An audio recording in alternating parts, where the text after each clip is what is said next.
কেমন আছেন সবাই? আমি খুব ভালো আছি। আমার ট্রাভেলার ফ্রম দুর্গাপুর ব্লগে আপনাদের সকলকে স্বাগত। এটা হচ্ছে আমার প্রথম লং ব্লগ। এই যে আমার বড় মেয়ে, আমার মতোই পুরো, হাইট একবার আমার সমান হয়ে গেছে। হাই, এই যে আমার ছোট মেয়ে। হ্যাঁ, সকাল থেকে দুপুর পর্যন্ত রান্না বান্না, বাচ্চাদের খাওয়ানো, তাদের স্নান করানো, এইভাবেই প্রত্যেকদিন সময়টা পেরিয়ে যায়। এবং তার মধ্যে সময় বার করে কিভাবে আমি নিজেকে সুস্থ রাখি সেটা অবশ্যই গল্পের মাধ্যমে আপনাদের সাথে শেয়ার করব। পুরে আপনাদেরকে নিয়ে আসবো আমার বাগানে। দেখুন বাগানে ফুলের গাছ,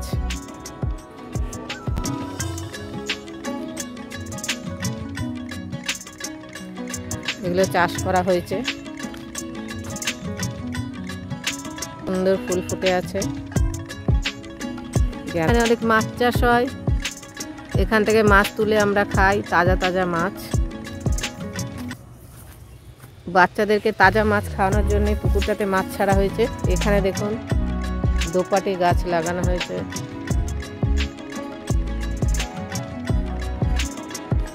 এখানে বেগুন গাছ,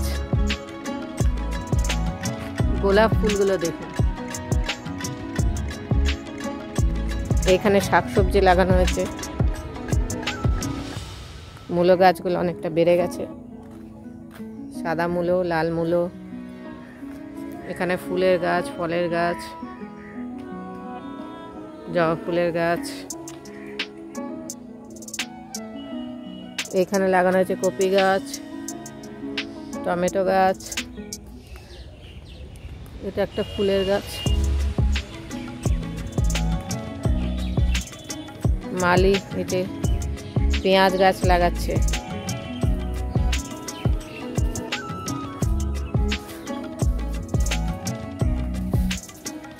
আপনাদের প্রতিদিনই দেখাবো কিভাবে একটু একটু করে গাছপালাগুলি বড় হচ্ছে, কিভাবে ফল ধরছে।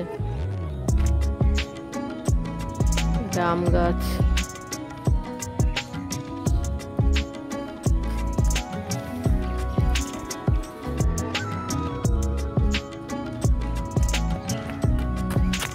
এটা হচ্ছে আমাদের কালী থান। এখানে যজ্ঞ করা হয়, কালী মায়ের পুজো হয়। আর এইখানে হচ্ছে বাচ্চাদের খেলার জায়গা। ওরা এখানে বল খেলে, ব্যাডমিন্টন খেলে, ছোঁয়াছুঁয়ি খেলে, যা খেলতে চায় এখানে খেলে। মারতে পারবে।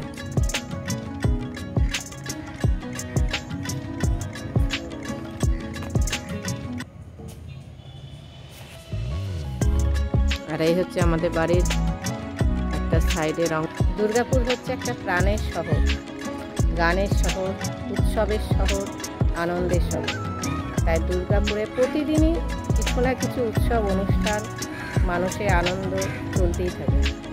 তো যেহেতু এই ব্লগটা দুর্গাপুর থেকে, দুর্গাপুরে কোথায় কি কখন কি হচ্ছে সেটা আমি অবশ্যই চেষ্টা করব আপনাদের দেখাতে। আজকে আমার ব্লগটি এখানেই শেষ করছি। দেখা হচ্ছে নেক্সট।